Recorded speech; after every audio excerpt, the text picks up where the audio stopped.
მოდით ახლა განვიხილოთ ევროპარლამენტის დაკომპლექტების წესი და ყოველივე ეს გავაკეთოთ 2024-2029 წლების მოწვევის ევროპარლამენტის მაგალითზე.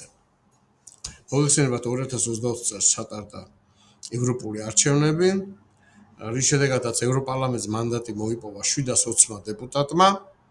აღსანიშნავია, რომ 2019-2024 წლების ევროპარლამენტში დეპუტატთა რაოდენობა იყო 705, თუმცა ჩაითვალა, რომ 5 წლის განმავლობაში ევროკავშირის დემოგრაფიული ვითარება შეიცვალა და ევროკავშირის მოქალაქეებს უნდა ყოლოდათ უფრო დიდი წარმომადგენლობა ევროპარლამენტში, ამიტომ ამჟამინდელ ევროპარლამენტში არის 720 დეპუტატი და ვახსენოთ, რომ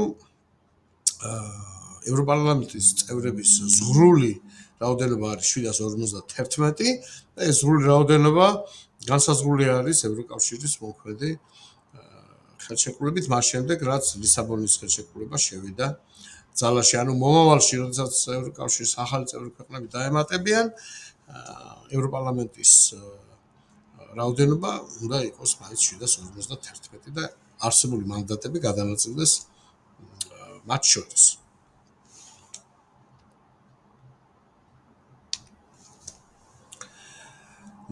ევროპარლამენტში სადეპუტატო მანდატების განაწილება საინტერესო პრინციპს ემყარება. ევროკავშირის ხელშეკრულებების შესაბამისად, ევროპარლამენტის მანდატები ევროკავშირის წევრ-ქვეყნებზე გადანაწილებულია მათი მოსახლეობის რაოდენობის მიხედვით, რაც ლოგიკურია, რათა უზრუნველყოფილი იყოს თანაბარი წარმომადგენლობა ევროკავშირის მოქალაქეებისა ევროპარლამენტში. ესე იგი, თითოეულ ქვეყანას შეიძლება ჰყავდეს მაქსიმუმ 96 და მინიმუმ 6 დეპუტატი. შესაბამისად, მაგალითად, გერმანიის ფედერაციული რესპუბლიკიდან, რომლის მოსახლეობა 80 მილიონზე მეტი, 96 დეპუტატია წარმოადგენს, ხოლო დაუშვათ რუმინეთიდან 20 მილიონიანი რუმინეთიდან 33, ხოლო სულ რაღაც 550,000-იანი მალტიდან 6. მიუხედავად ზემოაღნიშნული ეროვნული კვოტების, ევროკავშირის წევრ ქვეყნებს ევროპარლამენტში არ ყავთ ეროვნული დეპუტაციები და ისინი ევროპარლამენტის პოლიტიკურ ჯგუფებში არიან გაერთიანებული.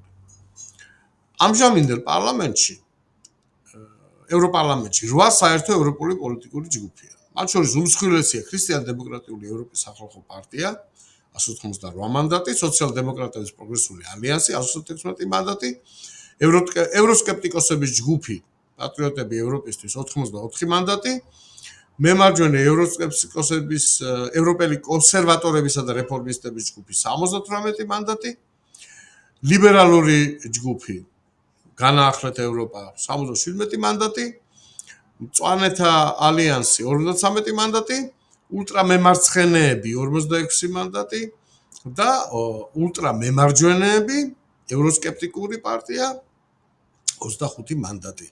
ამათ გარდა არის 32 ევროპარლამენტარი, რომელიც არცერთ პოლიტიკურ ჯგუფს არ მიეკუთვნება და დამოუკიდებლად აგრძელებენ მოღვაწეობას.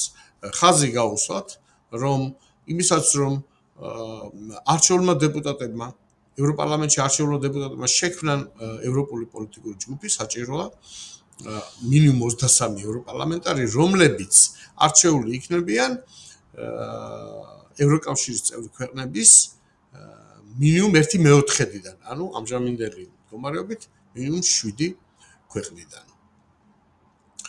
ევროპარლამენტის თითოეული პოლიტიკური ჯგუფი შედგება ევროკავშირის წევრ ქვეყნებში მოქმედი მსგავსი პოლიტიკური პლატფორმისა და მიზნების მქონე ეროვნული პარტიების წარმომადგენლებისაგან.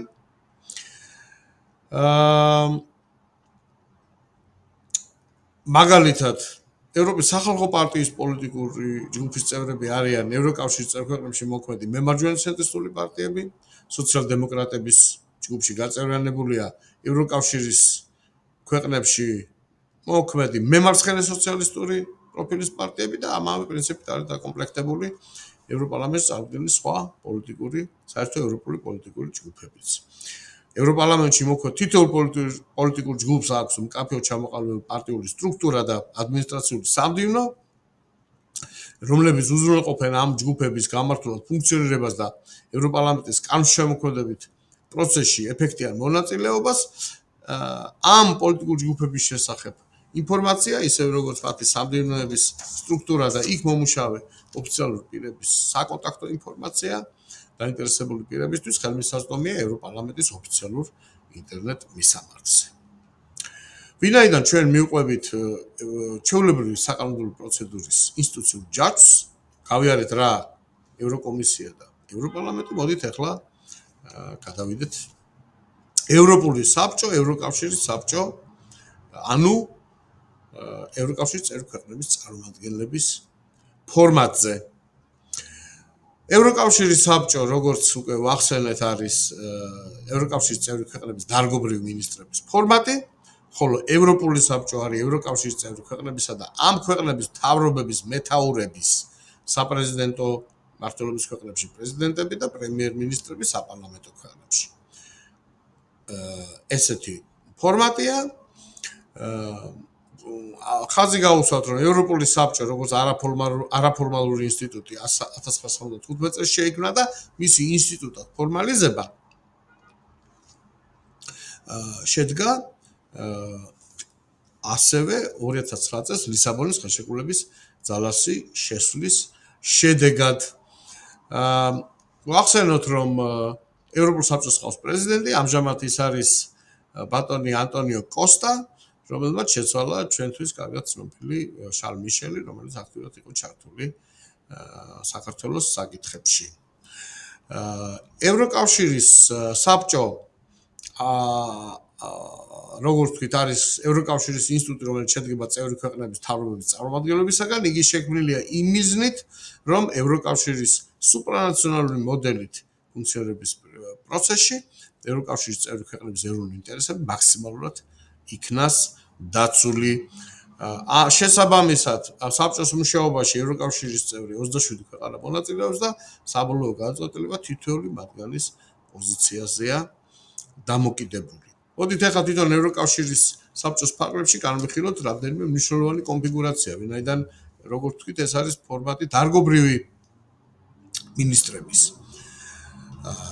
ამ კონტექსტში ერთ-ერთ მნიშვნელოვან კონფიგურაციას წარმოადგენს ეგრეთ წოდებული ზოგად საკითხთა საბჭო, General Affairs Council, რომელიც განიხილავს ისეთ თემებს, როგორც არის ევროკავშირის გაფართოება, ევროკავშირში გაწევრების მოლაპარაკებების დაწყება, ევროკავშირის ბიუჯეტის დამტკიცება და კორექტირება და ასე შემდეგ. ამ ფორმატში, ამ მაგიდის ირგვლივ შედან ევროკავშირის წევრი ქვეყნების ევროპულ საქმეთა მინისტრები, რომელთაც ესე ქვიათ, European Affairs Ministers. ამავე მაგიდის ირგვლივ თუ დასხდებიან საგარეო საქმეთა მინისტრები, მაშინ იქნება ევროკავშირის საგარეო საქმეთა მინისტრების საბჭო, რომელსაც თავმჯდომარეობს საგარეო საქმეთა უსაფრთხოების პოლიტიკის საკითხებში ევროკავშირის უმაღლესი წარმომადგენელი, ეს გახლავთ ამჟამად ქალბატონი კაია კალასი, რომელმაც შეცვალა ჩვენთვის კარგად ცნობილი ბატონი ჟოზეფ ბორელი.